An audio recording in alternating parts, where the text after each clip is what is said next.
एक बहुत ही अच्छी शानदार फिल्म बनी है। मैं मानता हूं कि भारत का ये दशक एक ऐसा दशक है जो हमारे देश के इतिहासों को लोगों के सामने लाने का एक अवसर प्रदान हुआ है।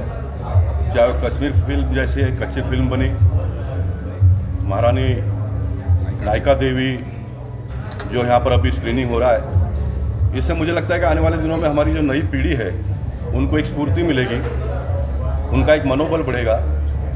कोई कारण से आज़ादी के पहले और आज़ादी के 50-60 साल तक हमारे देश के नेतृत्व में हमारे देश के लोगों को उनके दिलो दिमाग में ये डाला कि आप कुछ कर ही नहीं सकते हो, आप कुछ हो ही नहीं, आपसे कुछ बनेगा ही नहीं, और इस मानसिकता में लोग चले गए। एक ऐसे प्रधानमंत्री देश को मिले जिन्होंने ऐसा जगाया सबके दिलो दिमाग में कि आप बहुत कुछ हो, आप बहुत कुछ कर सकते हो, और ये देश के अंतिम व्यक्ति तक पहुंचाने की आवश्यकता है। और मैं मानता हूं कि इस प्रकार के फिल्म के माध्यम से हम ये पहुंचा पाएंगे। जब नारी शक्ति के बारे में देश के प्रधानमंत्री बहुत काम कर रहे हैं, बेटी बचाओ बेटी पढ़ाओ का नारा दिया है उन्होंने, और ऐसे समय पर आने वाले दिनों में एट पार महिला और पुरुष एक साथ में आकर काम करें, अपने घर परिवार को भी आगे बढ़ाए और देश को भी आगे बढ़ाए, तो मुझे लगता है कि नारी शक्ति को मानसिक रूप से और मजबूत करने की आवश्यकता है। तो इस फिल्म के माध्यम से ही नारी शक्ति को अपने अंदर की जो ताकत है वो बाहर निकालने का अवसर प्राप्त होगा, ऐसा मैं मानता हूँ। इसलिए मैं स्वयं इस फिल्म के सारे कलाकार, प्रोड्यूसर, डायरेक्टर, इन सारे लोगों का अभिनंदन तो करता ही हूँ, लेकिन निखिल व्यास ने ये पिक्चर लोगों को दिखाने की जो व्यवस्था की है, इसलिए मैं निखिल व्यास का भी अभिनंदन करना चाहूँगा। और मैंने अंदर जो बात कही है वो बात को कहकर मैं अपनी बात को समाप्त करूँगा। जितने भी बड़े लोग यहाँ पर आए, मैंने उनसे अपील की कि आपने तो अपना जीवन जी लिया, और हमारे बच्चों को आने वाले दिनों में जीना है, पुरुषार्थ से जीना है, तो सभी ने अपने बच्चों को ये फिल्म दिखाने की आवश्यकता है, ये मैंने कही है। मैं मानता हूँ कि मीडिया के माध्यम से बात बहुत दूर तक जाएगी, तो इसका बड़ा लाभ समाज को होगा और देश को होगा। बहुत बहुत धन्यवाद। भारत माता की जय।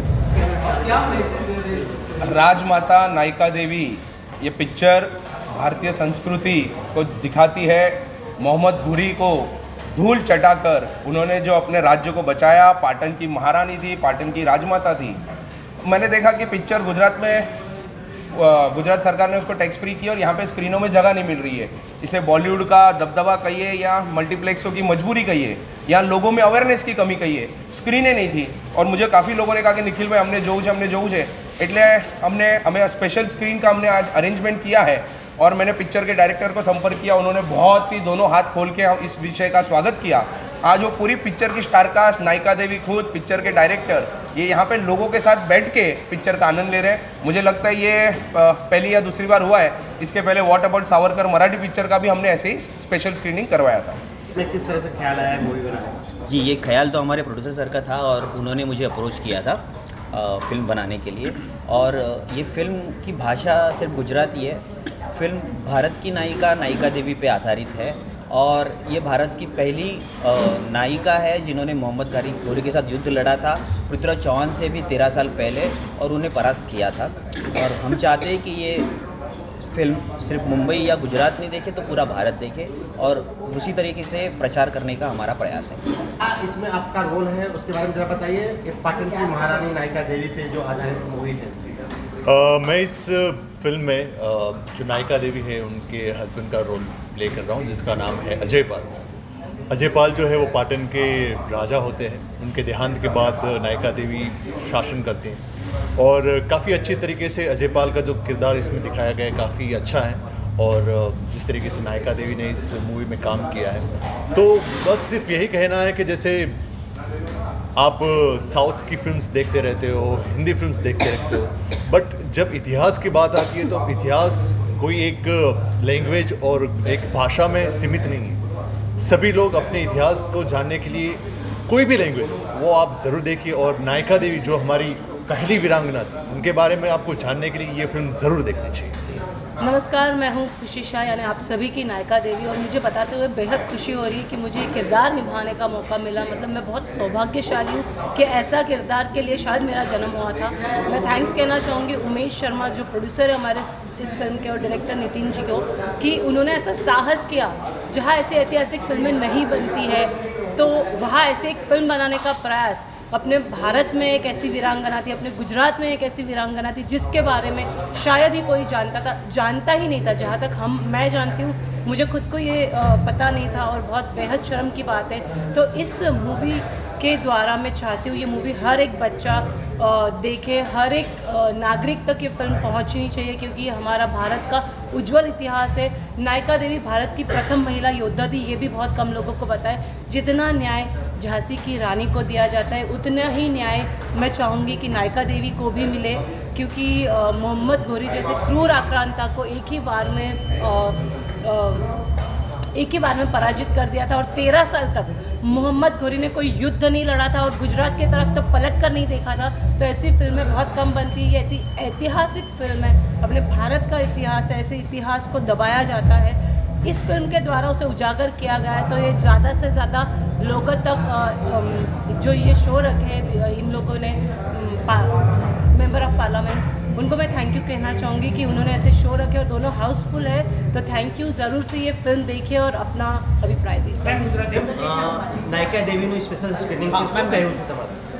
પહેલાં તો હું અભિનંદન કરવા ચાહીશ કે આ નાયકા દેવીનું સ્પેશિયલ સ્ક્રીનિંગ રાખી અને જે ઇતિહાસ જે કોઈપણ કારણોસર જે લોકો સુધી સ્ક્રીનિંગના હિસાબે નહોતો પહોંચી શકે એ તમે પહોંચાડી રહ્યા છો, તો એના માટે થેન્ક યુ સો મચ। આ આપણા ગુજરાતનો ઇતિહાસ છે, જેમ ઝાંસીની રાણી લક્ષ્મીબાઈ વિશે બધા જ જાણે છે।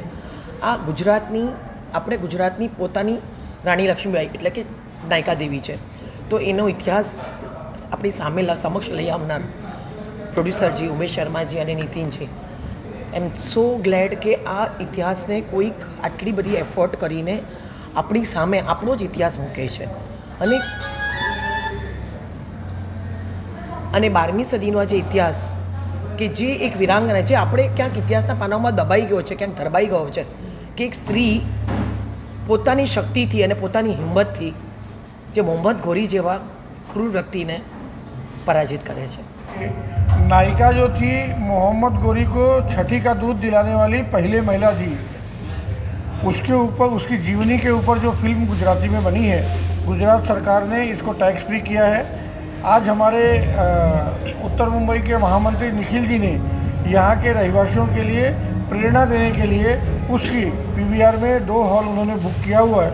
मैं उनको खूब खूब शुभकामनाएं देता हूँ, शुभेच्छा देता हूँ कि आम जनों में जो स्वतंत्रता सेनानी हमारे रहे हैं, किस तरह से उन्होंने लड़ाइयाँ लड़ी हैं। जो बहनें बाहर निकल करके, ऐसे समय जब पर्दा प्रथा थी, ऐसे समय जब लोग माँ बहनें बाहर नहीं निकलती थी, तब एक महिला बाहर आकर के किस तरह से मोहम्मद घोरी की औकात दिखाने का काम किया था। इसलिए निखिल भाई को मैं खूब खूब शुभेच्छा देता हूँ। मैं ऐसा है कि हमारे उत्तर मुंबई जिला के महामंत्री जो एक खुद को युवा भी है, उन्होंने मेरे हिसाब से एक भारतीय संस्कृति को विशेष रूप से पीवीआर जैसे स्क्रीन में, जहाँ पर गुजराती फिल्म को कोई उचित स्थान मिलता नहीं है, ऐसे उचित स्थान दिलाकर एक भारतीय संस्कृति को नए सिर्फ आने वाले दिनों के अंदर प्रोत्साहन देने का काम किया है। साथ ही साथ में मुझे आज पता चला है कि सिर्फ यहाँ पर ये पिक्चर दिखाई नहीं जा रही है, बल्कि पिक्चर के पूरे कास्ट यहाँ पर खुद मौजूद है। और उसके साथ में इधर के आम लोगों को फ्री में 2 पीवीआर का बुक कराकर निखिल जोशी जी ने ये काम किया है। मैं मेरी ओर से निखिल व्यास जी का बहुत बहुत अभिनंदन करता हूँ और आने वाले भविष्य के लिए भी ऐसे ही वो काम लोकहित में करते रहे, ऐसी शुभेच्छा देता हूँ।